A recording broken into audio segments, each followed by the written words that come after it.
right, welcome back to our podcast. This is episode number 4. Yep, 4. We're at 4 now. With our second guest. Yes. And I can't believe that this guest is showing up. This is amazing. Man, whenever we thought we are like trying to get a list of guests and then we talked about this guest, I was like, dude, this is going to be the best freaking fit. And I can't believe he said yes. You're ready to know who's going to be the guest? All right, let's say it. Tell us. Mr. Humble Mechanic Charles is going to be our guest. Woo! Woo! Do All right, I get Charles. to say woo? Do I get to say woo? It's up to you. I gotta hold on. Let's back up the trolley a little bit. Did you really think I would say no? Devastation. Well, Heartbreak. I had to build it devastation. up. I had to build it up. Yeah, well, let me just now lower everyone's expectations to a more reasonable plane, because you're talking up here and we need to be like, just below frame here. But anyway, thanks for inviting me, guys. I appreciate it. We're glad to have you. Yeah, no. To be quite honest, from Paul Danner to Humble Mechanic, this was amazing. We're starting off strong, babe. Yeah, no, but honestly, God, this is an amazing person, man. I've been knowing him. I've met him maybe about, I would say 7 years ago. But look, Feels right. yeah, This has nothing to do with our questions, but what was your first meeting with the Humble Mechanic? I remember you bringing him up. I remember you talking about him, but Was it SEMA? a It must have vision. been SEMA. No, it was Vision. Was it Vision? That If, would have been. if I'm not mistaken, it was Vision. 18? It was like 19 or 18. 7 years ago. 7? Yeah, because Damn. it was before I met him, before he actually left the dealership. Oh. It wouldn't have been Vision then, because I left Vision. I left the dealer before. I've only been to Vision once, weirdly enough. But yeah. Anyway, the long way around to say it's been a while, and it was either Vision, SEMA, or ASTE. I think we can guarantee it's one of those I three think events. it was the one Vision I didn't go to, the first one you went to. Was that the one you met him? I believe so. I think so, because I think it was the one time I didn't go. Did it Well- snow? It snowed at that Vision, and we had barbecue, didn't we? Yes, Jack Stacks. And you won some barbecue thing, and I just remember feeling like I ate 16 times more than I should have. Yeah, because I believe yours. We had about the same flight, and then I was just like, dude, I won this gift card for Jack Stacks. You want to go with me? Eat this food. Eat this food, Charles. Damn That's what he it. did. He just shoving ribs right in my face. Wait. Like, man. Was the year that you were snowed in or no? No, that was okay. not the year. It was a year before. If I'm not mistaken, was it before COVID? Right? It was 18. Oh yeah, it was definitely before COVID. Okay, I think okay, 18, okay. 18 feels right. Yeah, 18 that sounds feels about right. right too. That sounds Yeah. about right. 18. I think that's when you started going to Vision. Yeah, it was, and that's when I first met him. We started talking there, but we're gonna get to those questions because it is gonna pertain to that. So, but dude, I have to get this. I have to just get this out of the air. Like we have to just get this out of here. So Linda, she did her magic. She was Googling. Trying to get questions to ask Getting my you. FBI on. Yeah, no, she was like Oh, FBI, boy. dude. She was wearing some freaking aviators when she was doing this research. All right, she was wearing aviators and all that. And I told Linda, hey, do me a favor. We got Charles from Humble Mechanics showing up. I need you to ask some bomb ass questions. I need you to go in there and look up everything. And then she got into the dark web. I'm talking about dark web. All right, she got in there. All the tea. And she calls me and she's like, bro, you can't believe this. And I was Are like, you sure you want to have this guy on? You won't yeah, believe what no. he's She's done. like, no. She was like, you won't believe this. And I was like, what is it, baby? And she was like, I think that beard is fake. And I was like, what? I can't No, confirm she's nor like, deny. we read an article that it was like magnetized on there. So at nighttime you take it off. Is it true? You got to Honestly, tell the that would be awesome, and I could just clunk and hang it up on the wall. Man, I wouldn't wake up with like just all up in my face like this. That would be I don't know where that article came from, but man, sign me up for one of those. Jeez. And I told Linda, I was like, do not say that about Charles. He has a personal nightcap for that freaking beard. All right. All right. Now I told her that. So, all right. I like the magnetized. I like the magnet version much better. I need to figure that out. I can shave. I'm sure no it's one out would there ever somewhere. know. Dude, just I gotta imagine find it. Yeah, like those girls have those eyelashes that just Yeah, if magnetize. girls can have magnetic lashes and glue strips, there's got to be a way to have magnetic Out here beards or something. catfishing everybody. I love it. But, Let's okay. go. Before we start the questions and all that, so how did you start the beard? Like, how did that happen? That's like an iconic thing, you know. Everyone has their little thing, and when you see Humble Mechanic, you just think of that freaking beard right there. Yeah, I Are really you from West Virginia? pigeonholed myself. No. It's West by God, Virginia. Just so West you know, you have Virginia. to say it that way. West by God, Virginia is the proper way to say it. I'm not from West Virginia. I actually grew up in northern Illinois, about 40 minutes outside of Chicago. So the beard story is kind of weird. Also, it's really not that glamorous. But I was talking with my wife, and I was like, I think it would be cool if I grew a beard. And she's like, well, why don't you? Right? Like, dumb Charles, just why don't you? And I was like, nah, dude, I don't think I could do that. She's like, yeah, I bet you could. I was like, nah, I don't think I could. And she's like, you want to bet? And I'm always up for a good bet. So I lost a bet with my wife, I guess, technically. Here we are 150 years later. She is still winning that bet. But since Mama likes it, you know, look. Yep, got to keep it My wife because is I can't happy. get mine. If my wife is happy, then the world is right, and that's all that matters. Yeah, I can't get Oz to grow his beard any further than that. Nah, that's pretty much it. But have you ever thought of shaving it off, or is it too much of the Humble Mechanic that you just can't get rid of it? Yeah, I mean, obviously I could shave it, right? Like I could go and do it right now, and would my world be much different? Probably. There is definitely some branding influence, which is just the most insane thing I have to even think about. I assume by the time it's full white, I'll be like, all right, I'm done. So I did try and get one of those razor companies to donate a bunch of money to that charity St. Baldrick's for like child cancer research and that, where like they shave people's heads and stuff. They wouldn't do it because they're scared. Or I just don't matter in the universe is really more what it was. It's just a wrong But company. I would That's do the it main for thing. that. Yeah. I would do it for that, like some kind of cool charity thing where it actually would make a difference for someone. But otherwise, my wife likes it. It's a cool thing. I've kind of, again, pigeonholed myself into it. So yeah, and I like it too. It's become part of your whole look, and now it's your brand. It's my whole personality. Having a beard is my whole personality. It's not, I hope, but Were we you are ever talking about it, so it must be something. No, so while we're driving, me and Linda, and she knows that some female mechanics that have to tie their hair back, you know. Do you ever, when you work on a car, I know no, so that just Never an issue. Never issue. No, you just gotta work around it. Like the only time it kind of gets in the way is, you know how sometimes you gotta kind of lay down to do something like up under the dash, and I'll end up with it like weirdly tucked and laying on it, and you go to move your head and you're like, oh, I'm stuck. What do I do?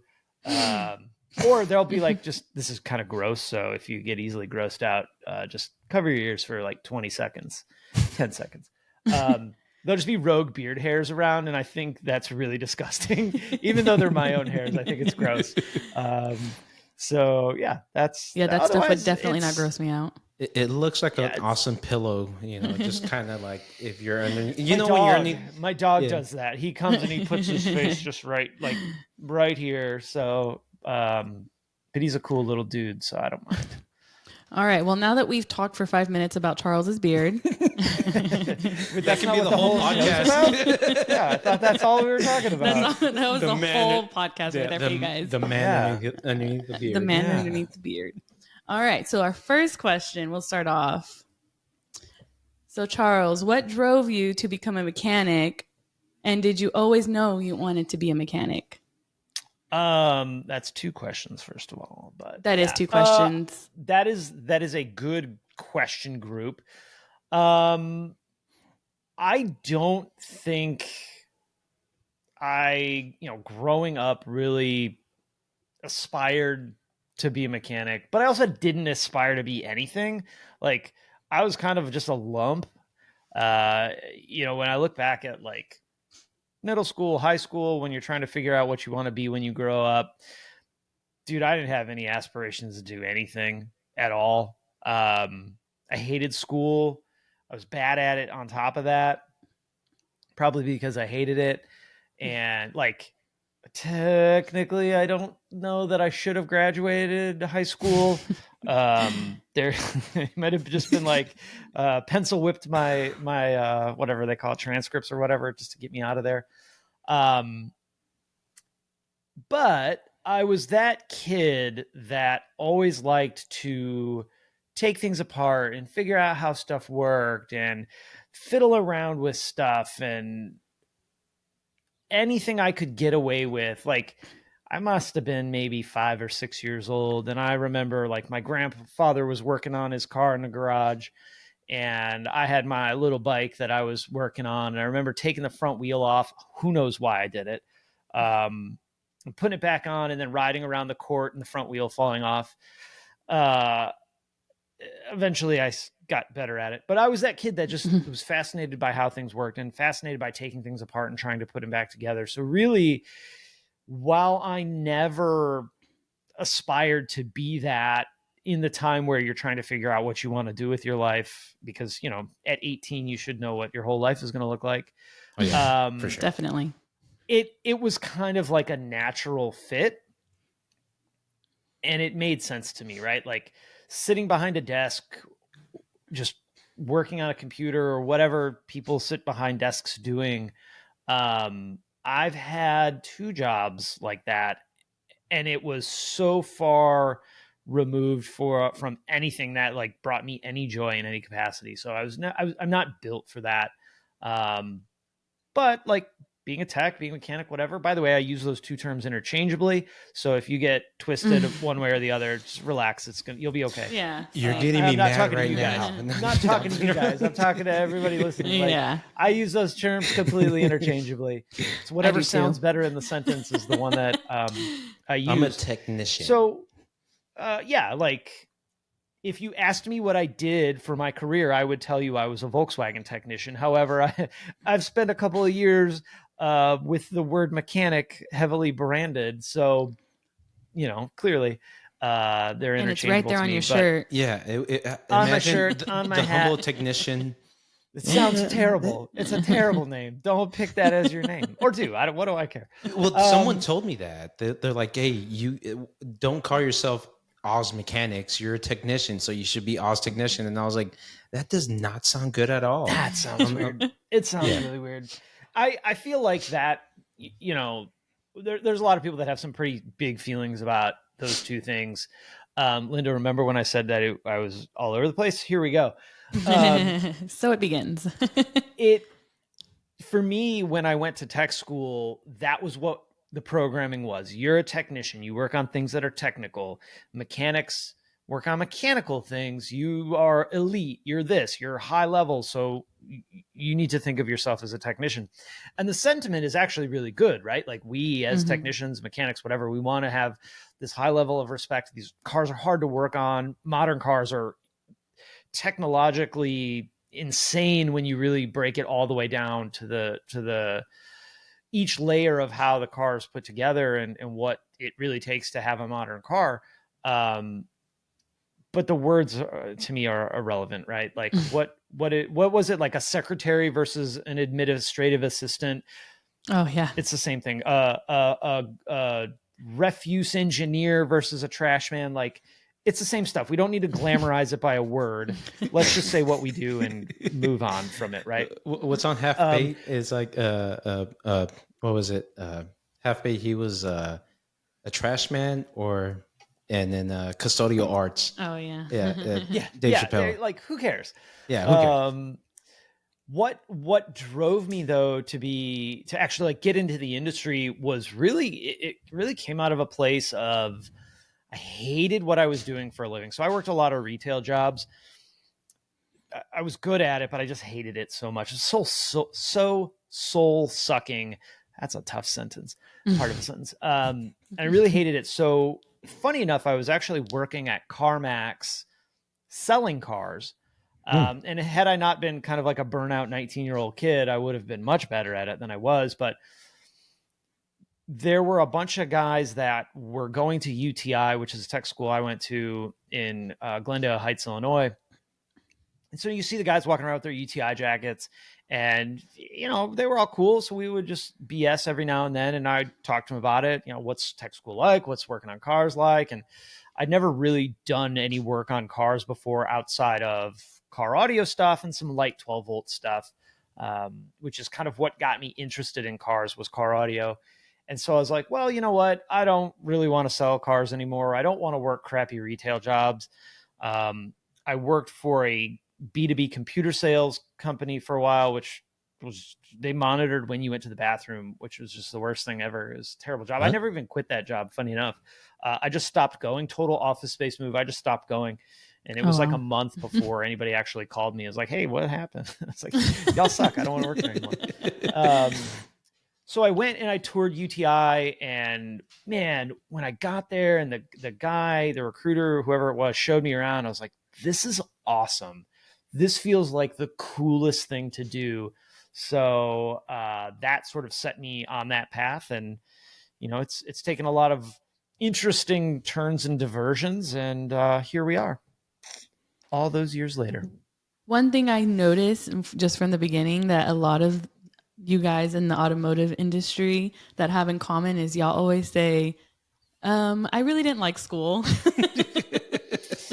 That's a common factor with a lot of you guys, because Oz is the same way. You know, I can't speak to anybody else, but I know for me what it was, because in middle and high school, D's and F's in everything except the things that I was interested in. So I would get like a D- in remedial math, but A's in physics, right? So nice. Those two things, like, that doesn't compute together, right? How is this kid basically failing addition 101, but doing equations in a physics class and being really good at it, right? So it was all about either being interested or not, or being able to see the point or not. So fast forward to my time at UTI, I 4.0 grade point average, straight A's through my whole time there, because there was a point to it. I was learning something that I could see why it was important that I knew this, not I needed to know it because the teacher said so, or because you're not going to carry around a calculator in your pocket all day when you're an adult, are you? Well, yeah, Mrs. Johnson, I am. So I got it right here. Yeah, shove that one, why don't you? So for me, it was all about, like, it was purpose driven. If I could understand the purpose of learning it, or it was cool and interesting, I would. I mean, I'm not stupid, I'm not the smartest person in the world, but I'm surely not stupid. But if I was learning something just cause, then I would just sit and daydream the entire day. So, I think, and that's probably pretty common, I think, for most of us in kind of that space. Definitely.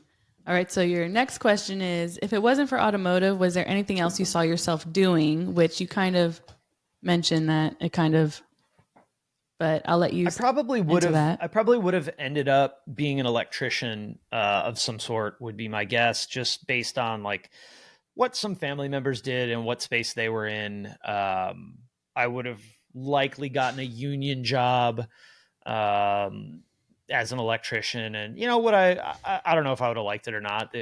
It's impossible to know that, but it weirdly enough would have still been in some kind of blue collar trade type business. Again, I'm not built to sit behind a desk or to I don't even know what people that sit behind desks do. It's so weird. Dude, I was Yeah, a I would have been security terrible guard at and that. it was the worst ever. I had to sit there Yeah. for 10 hours straight and just stare at the freaking. Exist. I can't do that. And you know, you got to give those people a round of applause. You know, there's people that can do those jobs and they love those jobs. And there's people like you in the last video that you said, you know, being a mechanic in 2024, there's people that, you know, they're can you stand, you know, looking up trying to, you know, move something for 3 hours? No, that's some people do not like that. Some people like to sit down, Yeah. look at a computer and type away, you know, and other people Yeah, like let me be clear too. When I'm saying that, I mean absolutely zero disrespect No, for to sure. those people. Just like I'm not built to do that job, you might not be like what I do or what Oz does might sound horrible to you. And the cool thing is, that's awesome because Yeah. there's plenty of stuff for people to do in all kinds of facets. My best friend from, geez, we've been best friends since like fourth grade, basically forever. He works from home, sits at his computer all day, and does math things. I'm not even smart enough to understand fully what he does, but that's what he does, and he's incredibly good at it. Yeah. That's just not me, and that the beauty of it. The beauty of it is those opportunities exist all around. The horrible thing is growing up, if you weren't like the kid that went to college, you're basically a loser. If you didn't go to a 4-year university, you were deemed like loser. And so there was a point that I was going to go down that path, but I don't really want to anymore. So, but yeah. Oh, we can. What was that next question This is again? open. No, but I'm trying to stay reasonably on task. It's hard. You're doing great. Dude, So hard. I get when it comes to people in the automotive field, I get defensive. I am a defensive person when it comes to automotive because, dude, let's be straight up. Come on, let's be honest, Charles. You know, you got your HVAC people, you got your plumbers, you got your electricians, you got all that stuff. Hey, guess what? In automotive, we do HVAC, we do plumbing, and we do electrical. I want to say, suck it. No. I mean, you just did. I did. In the Yeah, way you I basically did. just did. Yeah, I have a lot of respect for Oh, for sure. all those trades and all those fields: carpentry, HVAC, plumbing. I don't know that I would see myself doing any of those. So that even more leads to like me having a lot of respect and admiration for those guys that install boilers or wire, 50-story skyscrapers, or the dude that I'm sure going to call if I have any plumbing problems. Cause let me tell you, I ain't messing with it. And it's cool. And like we, all of us in these trade type jobs, we're all real close to being the same Yep. type of I don't know what that was that just happened, but FBI. we're all really close, and I think we're all wired very similarly. And so, yeah, mad respect to all you guys. Quick question. So, do you ever fondle with or like kind of dab into that where Excuse let's me? say your let's say your toilet goes bad or clogs up or your sink messes up, do you ever go in there and unclog it or do that kind of stuff? Oh yeah. I mean, that's to me that's just normal like homeowner stuff, right? Like when the faucet is leaking, or my wife wants a new faucet, or the drain's messed up. Yeah, of course, that kind of stuff. But I'm thinking like if the sewer's backed up, I'm calling a guy.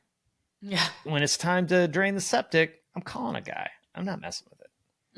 Dude, I felt really cool. I felt really like a macho man because our dryer messed up, and my wife is like, "Oh no, our clothes is not gonna be able to dry." And I went on. It took me 2 weeks to fix it up. But I fixed it up, Charles. We I will wanna, tell you that. we don't want to rush right into that. I had an issue. I had a stove issue. So I guess you're probably not supposed to use cast iron on flat top glass electric stoves.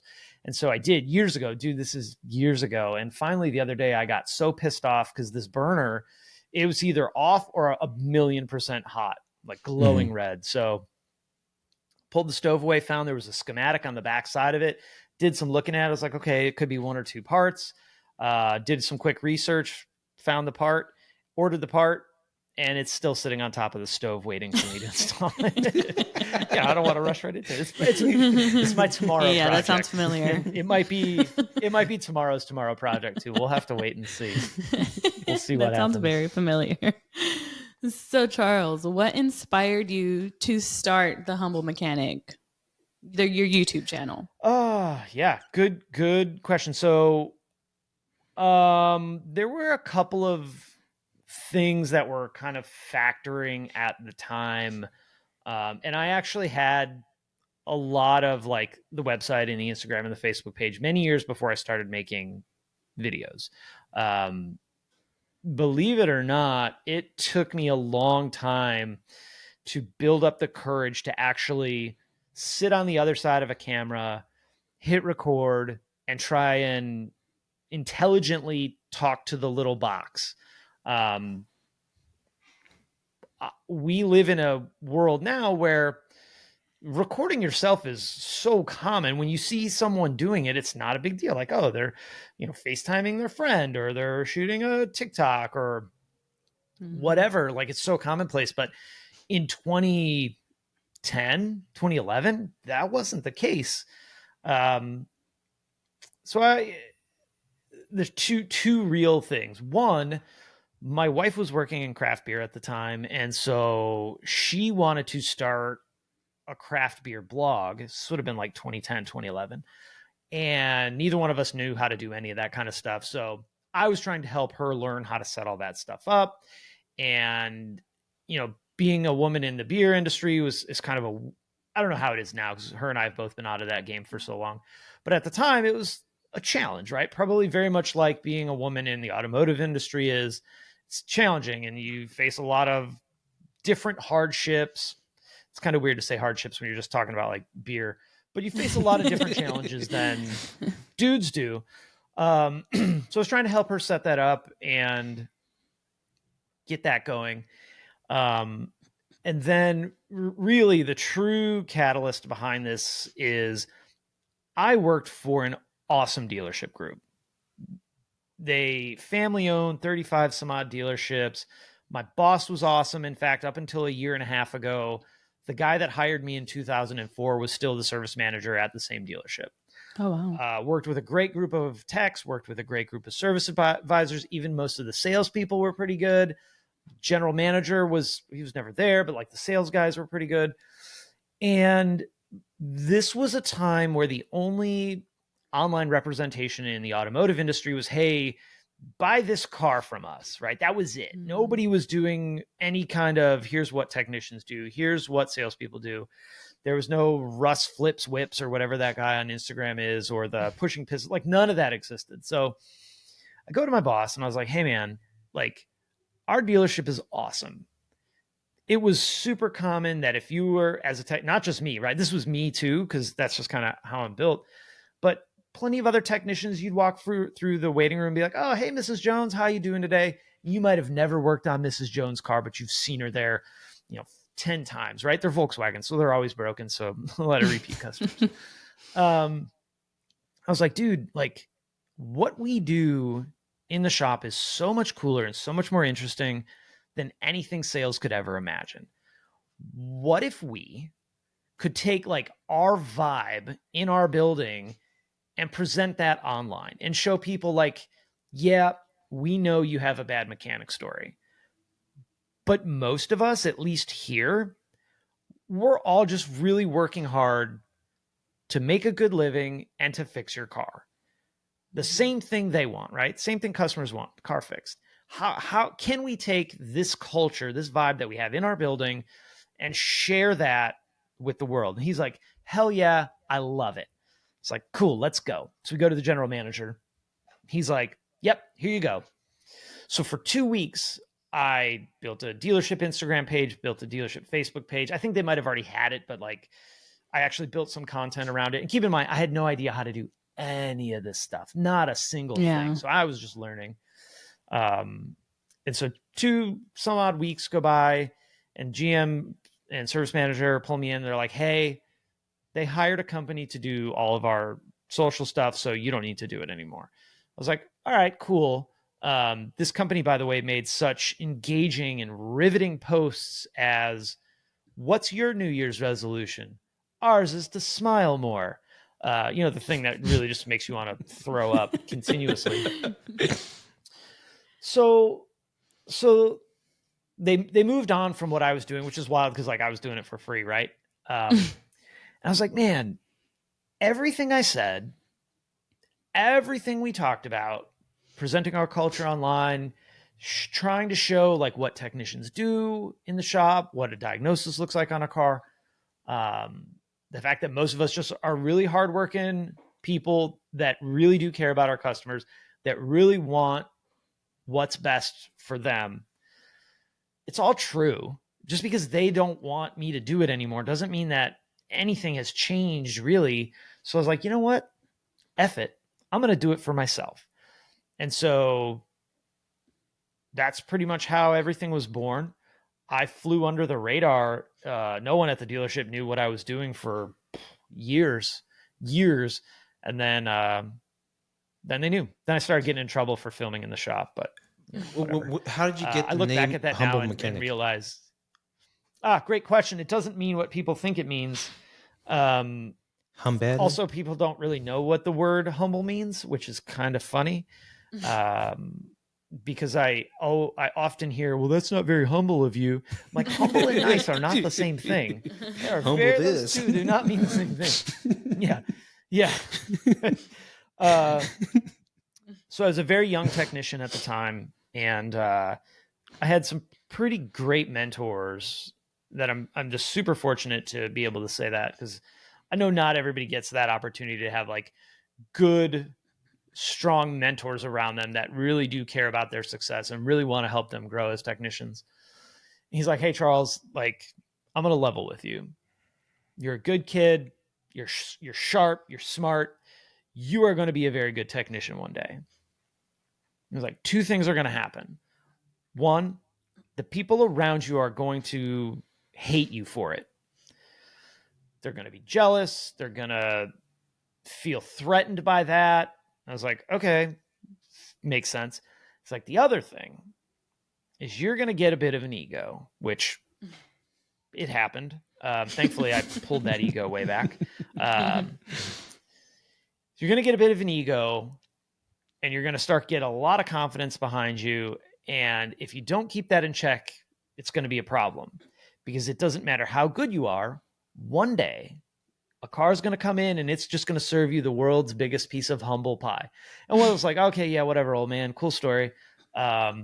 Dude, 2 weeks later, like it was the universe speaking to me, this 05 Touareg comes in that wiped me left, right, top to bottom for weeks before I fixed it. And I was like, damn, if Robert wasn't right. So it really, that's really much more where it came from than like, I also like, I don't think I do anyway, brag about stuff, which is more what humble means, but it's more about getting humbled. So more of like a message to myself really than facing outward of like, keep yourself in check, my dude, because if you think you're that good, something's going to prove you wrong one day. And damn, sure enough, if it didn't happen. So if it wasn't going to be the humble mechanic, what would be the next option? I spent months trying to figure that out and never came up with a good answer, because I couldn't say what I wanted to say, right? Because I was a VW technician, so it would make sense. I also need to turn my light on here in a second because it's starting to get dark.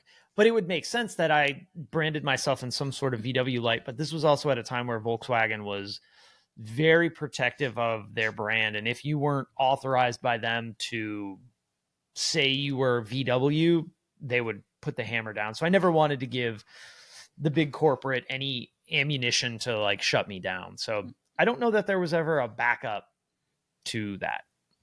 Okay. Yeah. Charles, Should have probably had one thinking back. dude, I love your logo. Actually, that's one of my. I remember the first time I met you, and I saw you with your shirt. I was like, dude, this is an amazing logo. Just to get that out of there. But I appreciate that. So a tattoo artist drew that. oh, really? I have the original drawing sitting right here from 2012 when she drew it. It's framed. It's really nice. I would show you, thought but he was I'm gonna- gonna pretty have cool. to I thought move he was the gonna be camera, like, and I'll there- never get it back where it needs to be. You're gonna be like, you want to see my back? Yeah, it's like tattoo? He's like, tattooed this on is my chest, original. just like No, but dude, one on so each arm. Whenever you started, how was it, man? You know, having that 9 to 5 job, trying to film, and then having your family there. Once you get home and you're trying to edit these videos, how was the pressure of all that? Trying to build an empire of the humble mechanic and trying to build your career, and then your family, the kids, and all that. How was all that?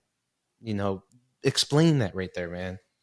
Yeah. So for a while, it was actually really easy. The good thing about having that 9 to 5 dealership job, and part of that time I only worked 4 days a week, so that afforded me 3 days every week to do nothing but work on humble mechanic stuff. Before I started shooting videos, I was writing, which was really stupid on my part because I'm a terrible writer.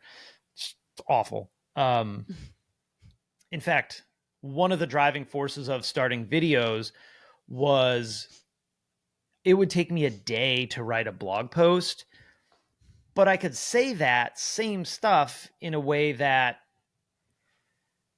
felt more comfortable, actually showed that I was passionate and caring about what I was saying in like 10 minutes. So it's like, wow, why am I wasting a day clacking on a keyboard when I could just hit record and say it all in 20 or 30 minutes or whatever. But again, I had no confidence in myself of hitting record on the little magic black box and delivering something that I felt was good. And so it took me like 3 years before I ever got enough confidence to do videos. I also had no idea what I was doing. I didn't know how to work a camera. I didn't know how to edit a video. You know how I learned how to edit videos? YouTube University.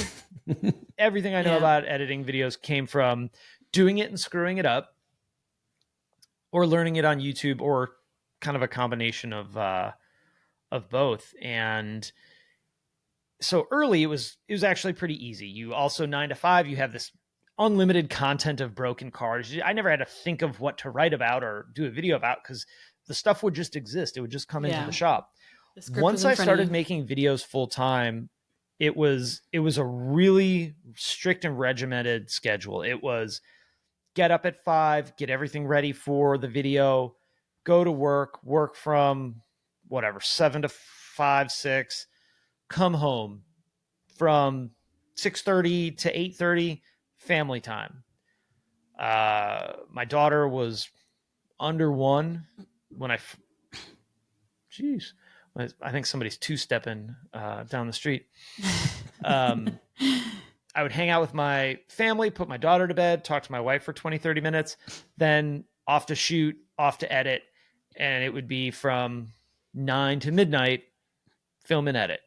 And then the next day, same thing. Saturday, Sunday, spend the majority of the day filming, editing, try and get ahead for the week, hanging out with my family.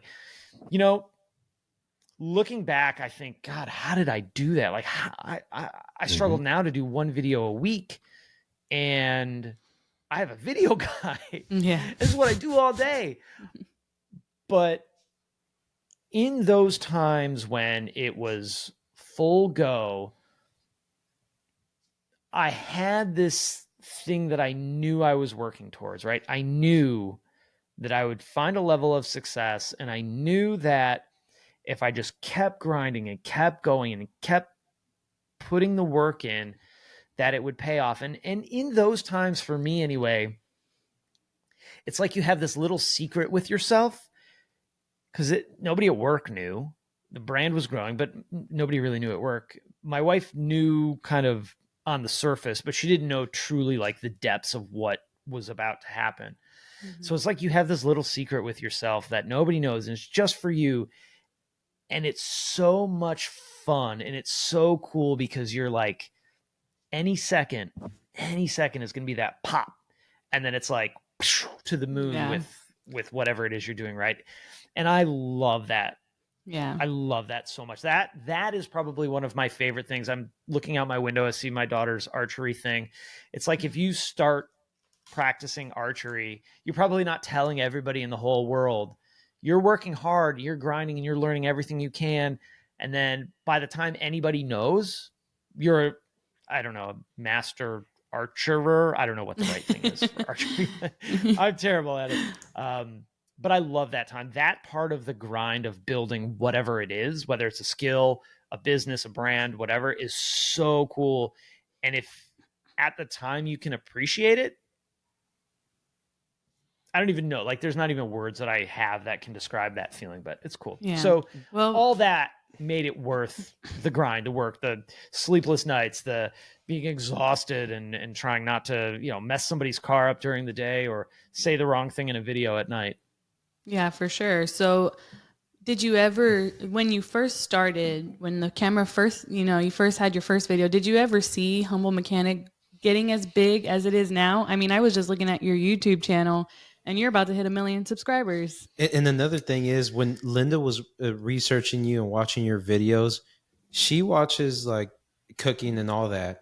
And she watched her that last, what was it? If you want to be a mechanic at 2024, yeah. the first 5 minutes, she's like, I don't even really like watch these kind of videos, but I don't even Jesus like Christ. this guy. Yeah, I don't even like this guy, but I love him now. I hate like, him no, so much. dude, no, I'm being serious. Like, she told, I mentioned, like, I can see why, he's built such a great following, because, even Appreciate for that. me, Thank you. not interested in anything automotive related besides, Oz and his business. But, me with very little expertise in the automotive world, I was like, okay, I'm even interested, and I don't even care about the automotive world. She was like, she kept on watching it. Like, we're driving, and I was like, baby, keep your eyes on the road. And she's like, no, this is so interesting. This is better. But- this is way better. Grow your beard out, baby. Yeah. No, it Yeah, was right. it was something right there, and I was just like, dude, this is amazing, and that's why you deserve Thank you. more. You deserve these 1 million subscribers plus more than that, because you are kicking butt, man. And when you get my wife to enjoy your, like, something that she doesn't really watch, and she's like, I want Victory. to watch this video, dude, you have it made, man. Big ups I to you, appreciate dude. that. Thank you, guys. Really appreciate that. So yeah, did you ever think I that it was also going to feel get like there this was big? a question. Yeah, that's what it was. Yeah. Yes and no. I had this idea of what things were going to look like, and it's very different than I ever thought this universe would be. I felt very confident that I could get to a place where one day I wouldn't have to. This is hilarious. And I don't talk about this a ton, so good job on that question of getting this out of me. So I used to joke with the guys at the dealership about two things. One, I had a 5-year plan. And there's three things. I had a 5-year plan. Never said what it was, but it was a 5-year plan. That 5-year plan took me like 6.5 years because we ended up having a kid. I used to say, there's got to be a way I can work on cars from my house, but still fix them, right? Telediagnosis on cars. Wouldn't that be neat? And the other one was, man, how do I find a way to get paid for just working on my own crap? And like, these were questions that I was literally asking myself every single day. How do you remote work on cars? And how do you get paid to work on your own stuff? And somehow I ended up figuring out both just randomly. So that's always a fun thing to think about. But I never thought it would turn into what it is today, and that's really awesome. It's really cool. I'm insanely thankful that I have such a cool community around me, and my life is what it is, and I'm able to help people. I ran into a dude at the bank. So I sold a car, and the bank that the guy got his check from, super weird. Like, he had to sign both sides of the check, which made no sense to me, but whatever. So it was a pretty sizable check. It was an expensive car. So I go into the bank, which I never do, and there's 3 people standing at the desk. And I was like, hey, like, I got this check, and before I just jam it into the ATM, can you guys just look at it and make sure everything's cool? And the guy looks at me. He's like, would it happen to be a blue Golf R with Liqui Moly stickers on the side? And I'm just like, yeah. He's like, oh, awesome. I love your channel. I'm the branch manager here. Oh, And it turned out that, yeah, well, thank goodness this guy was there, because I probably would not have been able to deposit this check without him like stepping in and like shooting it up the chain. He had emailed me like 6 years ago, asked me a question about his car, and it was like one of those just barely out of warranty things. And I was like, hey, dude, if you go back and you tell him this exact phrasing, they'll cover it for you, almost guaranteed. So sure enough, he did, and they did. And I was just like, man, thank you so much. I can't believe you're helping me out. This is so great. He's like, dude, you don't understand how much money you saved me by taking a minute, 2 minutes, 5 minutes, whatever, out of your day to reply to my email that you got out of the blue, because I would have had to pay thousands of dollars to get my car fixed. I was like, thank God I saw that email and I didn't get it. It wasn't one that you just spam passed box up or anything. But yeah, no. It was, and I'm pretty good about answering most of my emails. I try to do them all, but there's only so many hours in the day. Yeah. and Yeah, I remember things like that. It's just like, man, what a cool thing that, I'm thankful that he was able to help me. And I'm also really thankful that I was able to help him, because that feels good.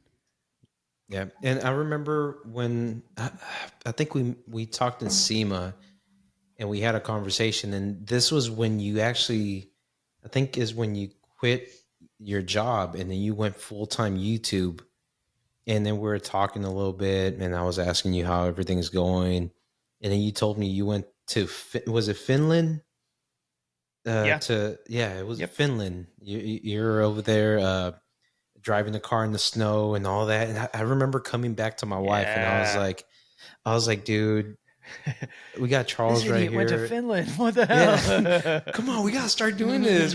We gotta start kicking butt now. But we can do it. it was just like it was an inspiration, dude. Like, just talking to That's awesome. yeah, talking to people like you, man. I like surrounding myself with people like you, and when I heard your story and telling me that you made this big old leap. Well, I don't know for you, because you're kicking butt in YouTube. I don't know how much of a big old, to me, it looked like a big old leap going from, master Dude, it tech. was like, even though at the time I was making, if you just look at the pure financial side of it, I was making damn close in Humble Mechanic world as I was making at the dealership. Mm-hmm.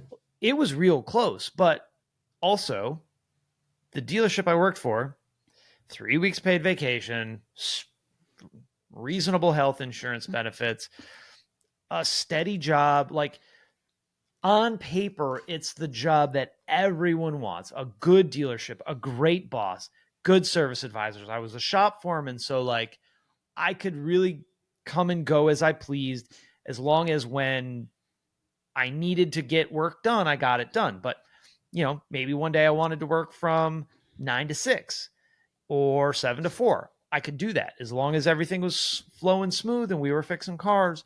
I had infinite flexibility in what I did, but it just, I don't really know how to describe it other than the safety of the perceived safety of that dealership job was weird. This is the weirdest thing, was scarier than taking that leap, because what I should have done like the societal I should have done is kept that job and kept working hard because it was this perception of safety and security. But that's not really true. Like somebody could have came in the next day and said, shop foremans are fired. You're done. Go work on the line or get out of here. That was exciting. It was scary though. I freaked out. My last day, I freaked out hard. When you made that big decision, how did your wife feel? I'm just curious. Like, was she like, let's do this? I am in so many ways like the luckiest dude on the planet. I truly believe this because early on, while I was in the like working a million hours a day phase, she was worried because I was working all the time. So she was, of course, worried about me. And the cool thing is one, she believed in me. She knew like if dude says he's going to do it, he's going to do it. She trusted me to make sure it happened. I don't think she understood the full breadth of what was possible. Because look, in 2017, when I left the dealer, leaving your job to create content was not, unless you were like a makeup person, like car fixing people didn't do that. Like no, most anybody didn't do that. So it was a pretty weird and unique thing, but I was like, I'll get it figured out. She believed in me. She was probably scared too, but she had enough confidence in me and enough trust and faith in me to know that like whatever needs to get done will happen. If the YouTube thing, the internet thing doesn't work out, I mean, I could walk into any shop and get a job tomorrow. So that's fine.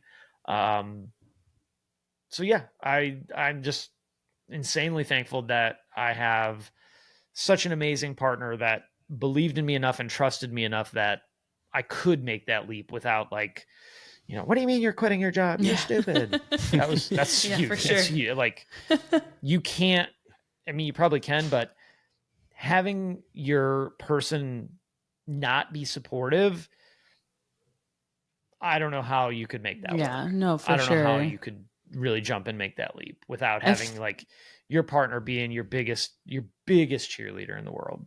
Absolutely. So since your channel has started, how do you feel your content has evolved since you started? Tremendously better, right? If you go back and watch my first video, it's so bad. It's so bad. Everyone watch it. Link down below. No, I'm just kidding. No, go watch it because it was vertical. I shot it vertical. And so I was so far ahead of my time by shooting that vertical. Yeah, you would have been great on TikTok. You may remember I said I had, right? Yeah. Before TikTok was anything, I would have been so good on it. But you remember that I said I didn't know anything about editing videos. The reason it's vertical is because I didn't know you were supposed to put it horizontal. That's how much I didn't know. So, the cool thing too about having this channel and doing these videos when no one's watching is you have the freedom to be really bad without harsh criticism. In fact, the really cool thing is at that early point in time, when people would comment about, hey, like, your audio's not really good, most all of them actually were commenting because they wanted to see me get better. Yeah. Right. They liked what I was doing. And so they wanted to, not like, you get comments today that are just snotty and sarcastic and mean and hateful.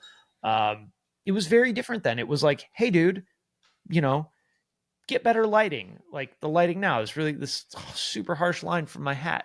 But if I don't wear it, I'll get fired or whatever. So there was a lot of really great supportive comments early on. And I just spent every single video like, I want to be a little bit better. I want to be a little more engaging. I want to talk a little faster because sometimes I talk too slow. I want to slow down a little bit because that was too fast. I'm going to make better edits. I'm going to be more thoughtful. I'm not going to look at my outline over here through the whole video. I'm going to look at the camera. So it's not this weird, awkward thing that people are like, what the hell is he looking at over there? I won't edit out the blinks. So it doesn't look like I spent 15 minutes not blinking, right? That's really cool. Like at the beginning, no one's watching. So you have the freedom to suck. You have the freedom to make these mistakes and learn from them and get better. So yeah, if you go back and watch my early videos, they were shot with an iPhone 3GS, no microphone, no, like you couldn't just get a tripod. Right now on Amazon, you could get a tripod for $1. Hell, the little iPhone mount tripods come with most tripods anyway. You couldn't do all that. So one of the first videos I had that really popped off was how to change a tire on a Volkswagen, which they have the weird jack that kind of opens like this. And if you don't use it right, your car falls off. But if you use it right, it's totally fine. And so it was in the garage at home, the last house we lived in. I'm doing the tire change. My wife's kind of holding the phone on the tripod like this, and I'm yelling. And I don't know how to edit videos. So it's like one take. That's it. Change your tires like this. Yeah. Now I have a videographer, and he's amazing, like such an amazing dude. And he and I plan our videos out, and we reshoot stuff, and we try to make sure we deliver the absolute highest quality we can, the most entertaining we can. And I mean, really in every measurable or immeasurable way, I'm better than I was. The equipment's better. And so it's cool, but it's fun to go back. It's fun in the cringiest way to go back and watch those old videos and be like, whoa, that is bad. But also like, that's where your journey started, dude. And without making those videos where you sucked, you could never make the videos where you're actually pretty good at it. Yeah.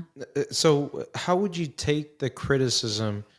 Did you get to the point where you're like, you listen to every single criticism, or you got to the point where you're like, okay, I'm going to take some, mash it up to something, and then build my magic? How'd you do that? Because sometimes it gets to the point where like, I don't like you. I don't like that you do this, or how you're saying blinking too much, or saying something so much. Where do you get to the point where you build that magic sauce and then get it going? I try to read every single comment on everything I ever post, right? I don't always, but my goal is to read every single comment and reply to every single comment as best I can.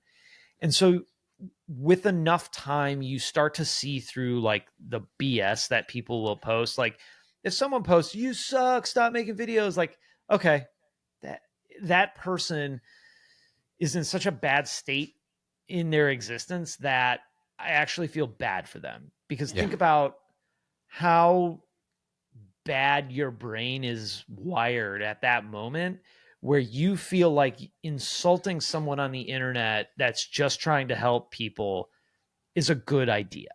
Yeah. So those are really easy to filter through. Yeah, for free. Those are really easy to filter through. You have the ones where it's like a technical thing. Hey, dude, you missed 3 frames of an edit and it's just a black screen for, a split second. Okay, that's an easy fix. Thank you so much. I really appreciate that. And then you have ones where like, hey, bro, you're wrong. What you said is wrong. And you go back and you listen. You're like, it's not. I can understand how you saw that. Or, holy crap, that dude is right. And so it takes practice to really filter all those out. The thing that I never did was I never took those as personal, right? I never felt like that person is deliberately attacking me. Sometimes they were, but then that reverts to this dude or this, let's be honest, this dude is in a really bad spot in their life, and maybe making that comment makes them feel better. So sometimes I'll reply back, "Hey, sorry you're having a bad day." Even though you just called me a freaking idiot, I'm sorry you're having a bad day. And sometimes, you know what? People have said, "Hey, man, I'm really sorry. That was a jerk thing to say." And I'm like, cool. We're good. You're good. I'm good. No hard feelings. Let's move on. But that's tough. That's a tough thing to do because people can be cruel on the internet. Oh, for sure. As big as you are now, as big as you are, you're lifting a lot of weights, not playing. As big as you are with the 1 million subscribers, was is there a challenge? Because I have a buddy of mine that people have actually showed up to his house. People have showed up to his house. People have found his number. Ugh. People have actually called me too. Hey man, you're Oz, but I have my phone number is online. Like, can't do nothing Yeah, about that's it. happened to me too. Yeah, but like, have you ever got that? Have you ever had people showing up to your house? How do you go through that? You know, being a big influencer in the YouTube community and people seeing you or getting to you, or you know, what do you do and what kind of person are you? Are you a private person, or do you just shake everyone's hand and kiss babies? You know, what that kind of stuff. So showing up at my house is a deal breaker. No. Have you had that before?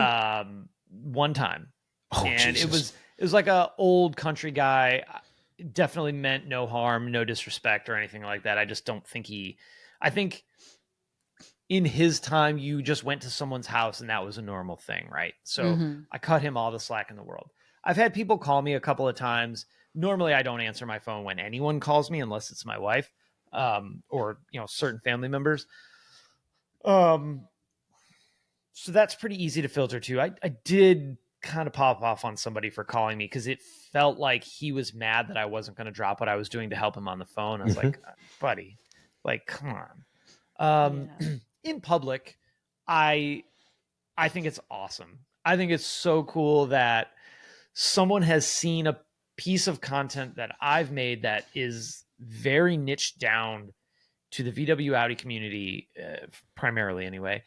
And they're going to take a minute out of their day to say hey to me or say love the channel or whatever, or you suck, right? I don't love those. I don't know that that's actually ever happened.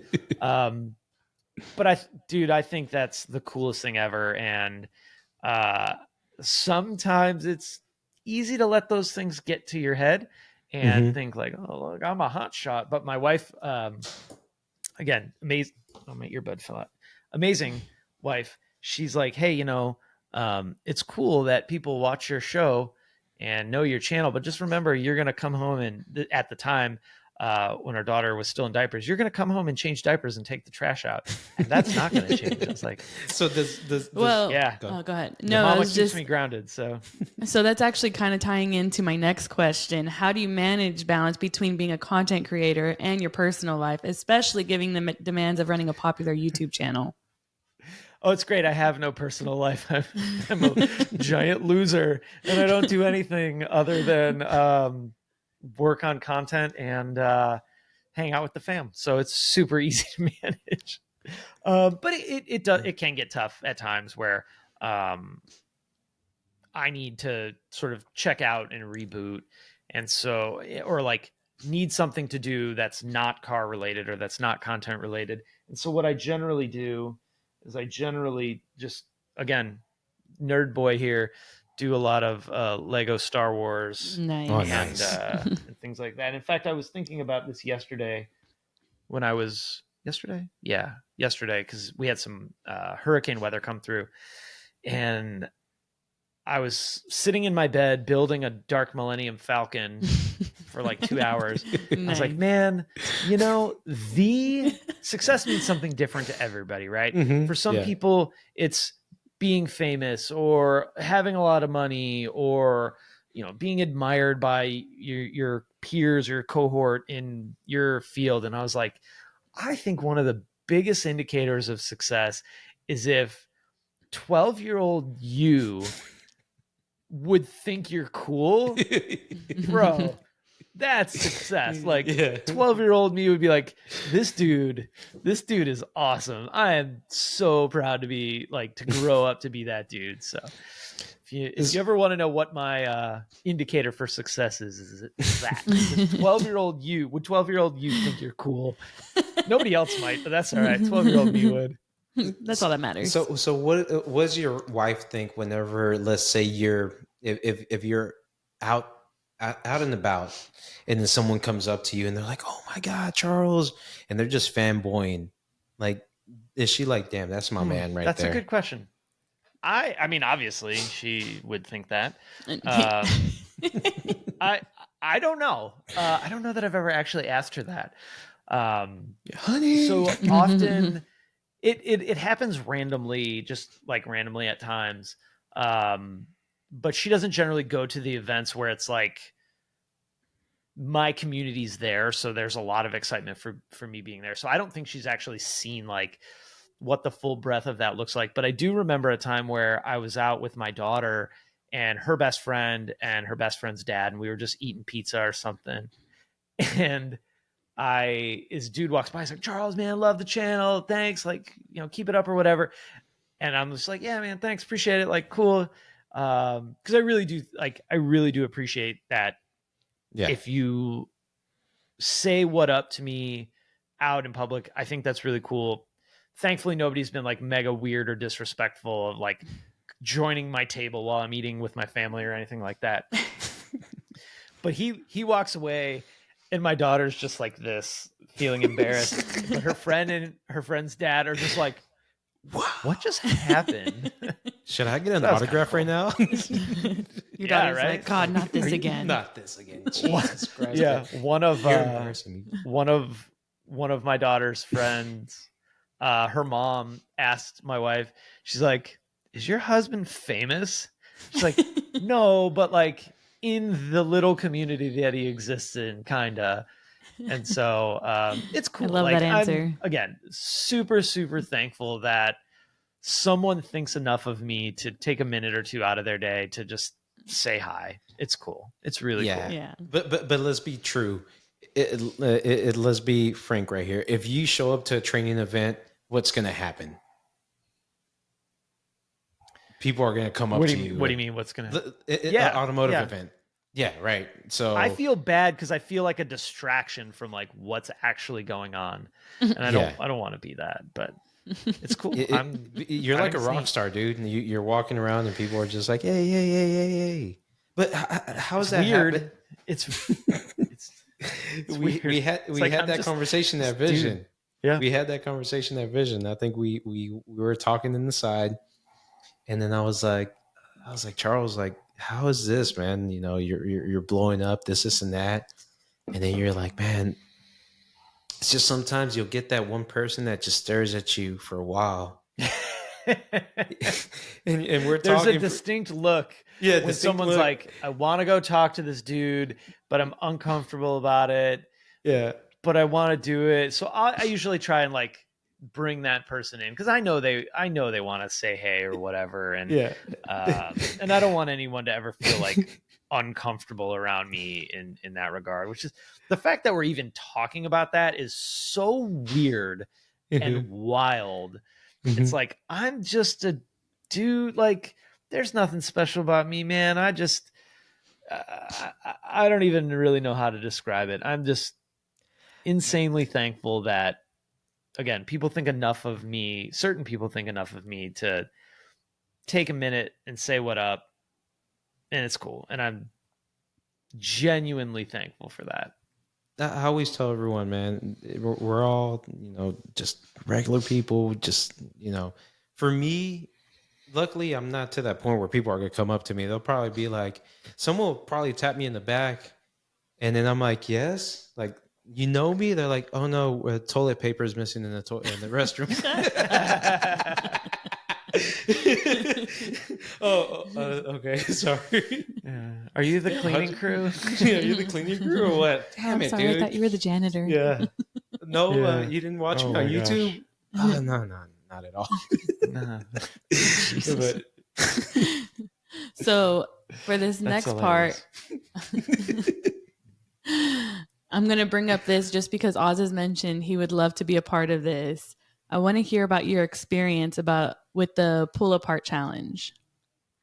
Oh my gosh. Yeah, the pull apart challenge. So this was 2017, 18, something like that. And at the time, I think what year was that? Was it 17?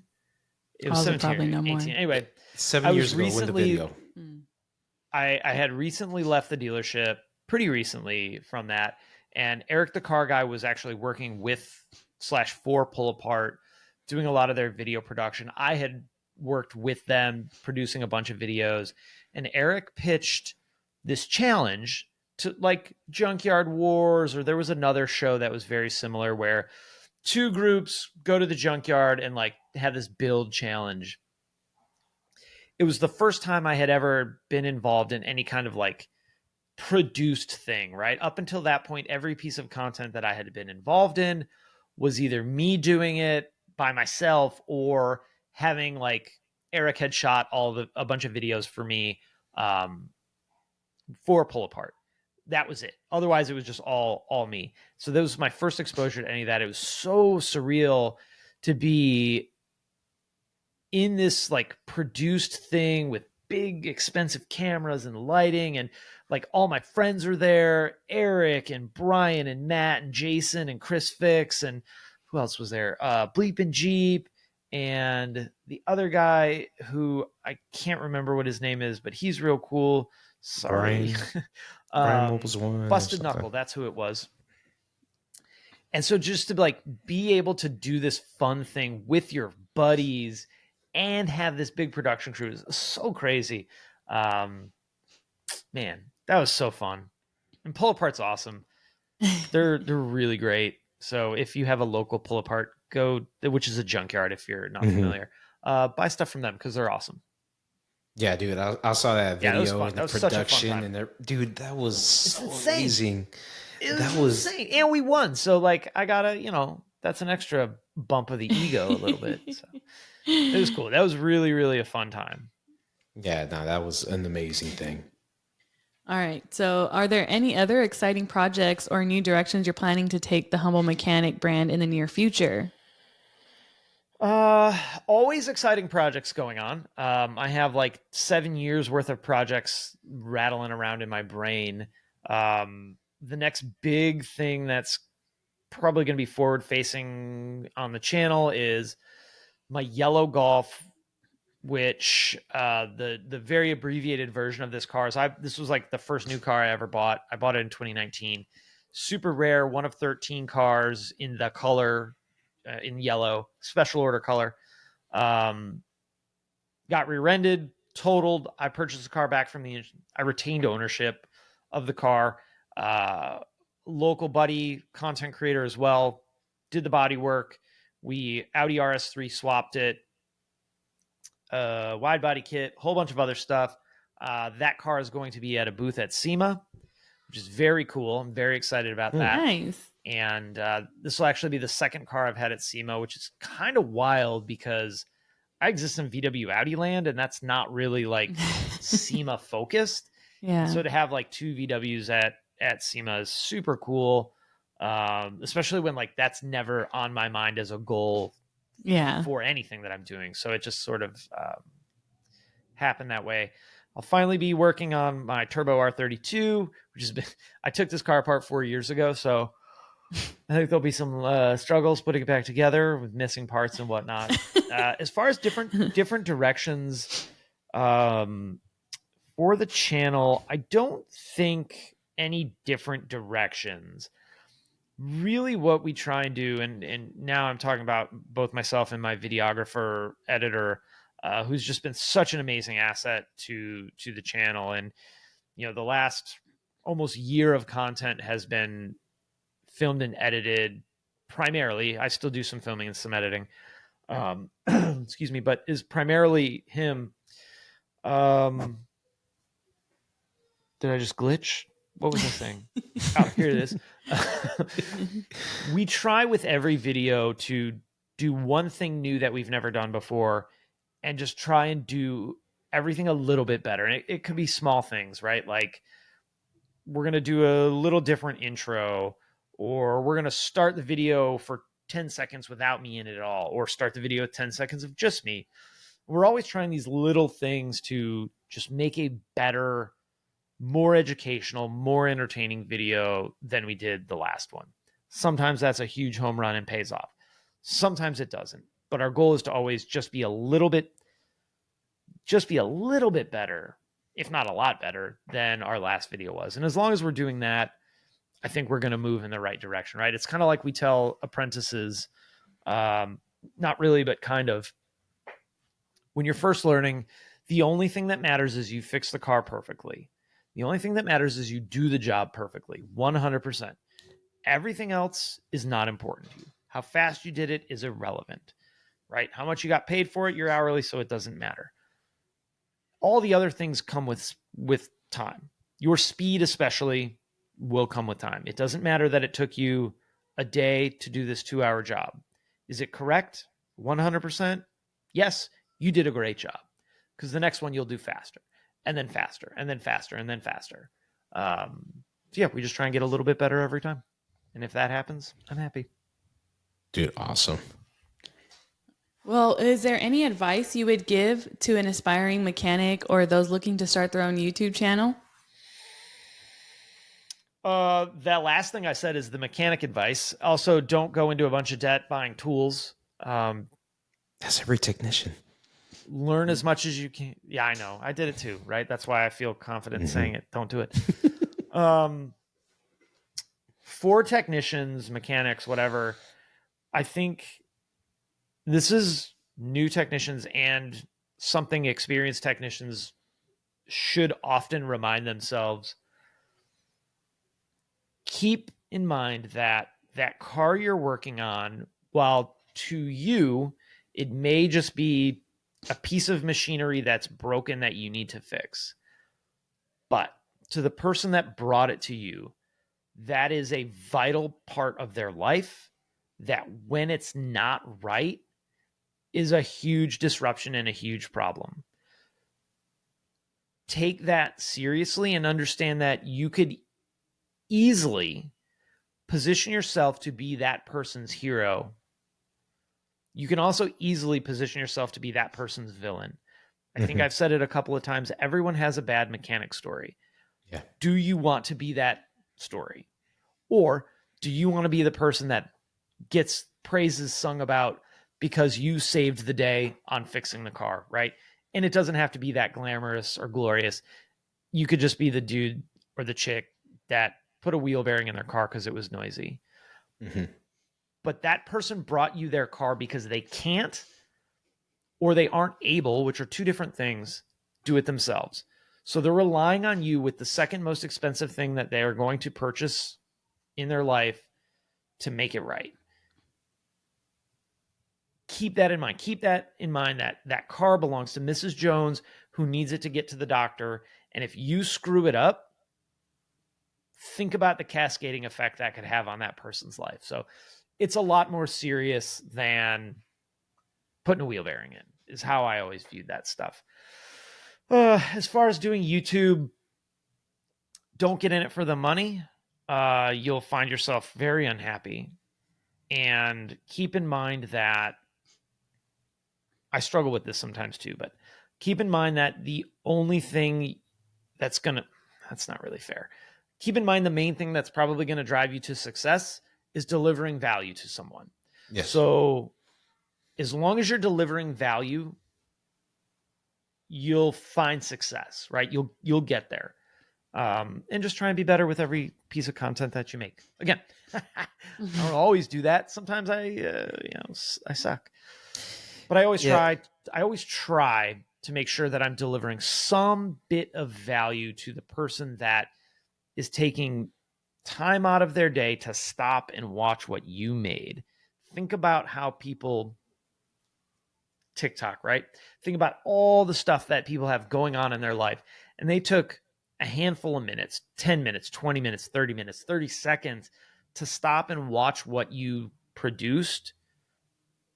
They deserve some level of value for that. Got you.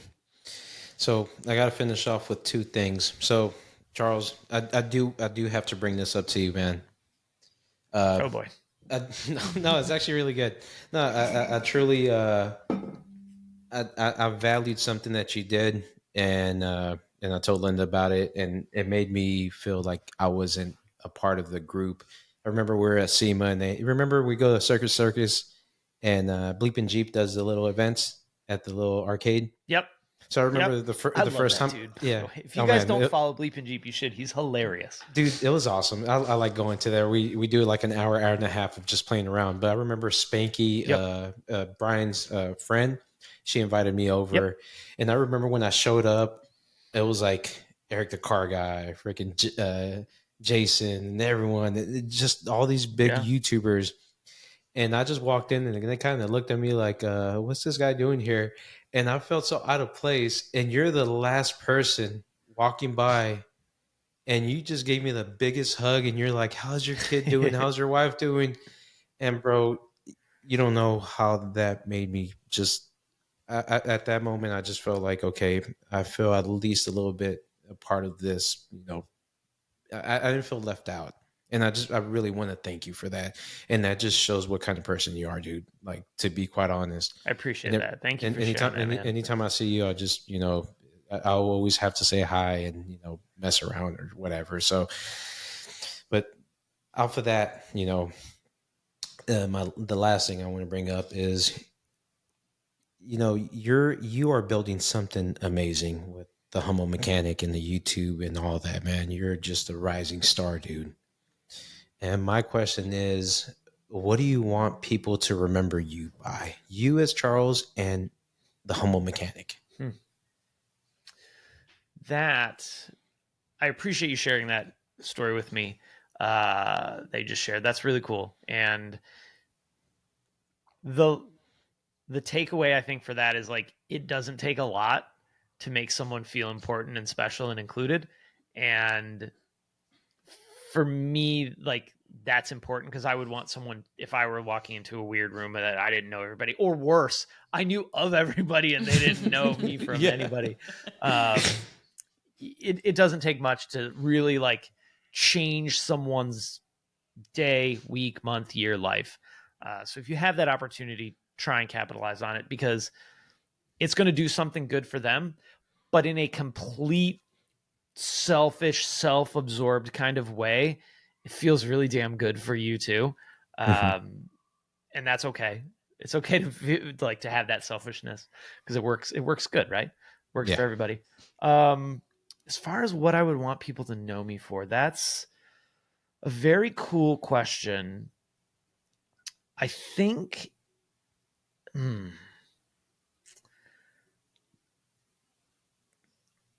I think I would want it to be that dude actually did care about what he was doing, and he did care. Like, I think if you looked at me and you didn't know me, and you just saw, like, if you listened to this podcast, right, and you didn't know me, a lot of what I said could feel disingenuous or like scripted. And it's completely not, because you could probably go back. I mean, you could go back long before I ever hit record on anything, and it was that same message. I would want people to be like, the person that he seemed like he was online and in his videos is just who he is. And while there are times in a video where I'm more animated, right, because I'm often really animated, maybe it was tuned up a little bit for the video, but legit, like, that's just who that dude is. And I think that would be a pretty cool legacy to leave behind, that he wasn't fake.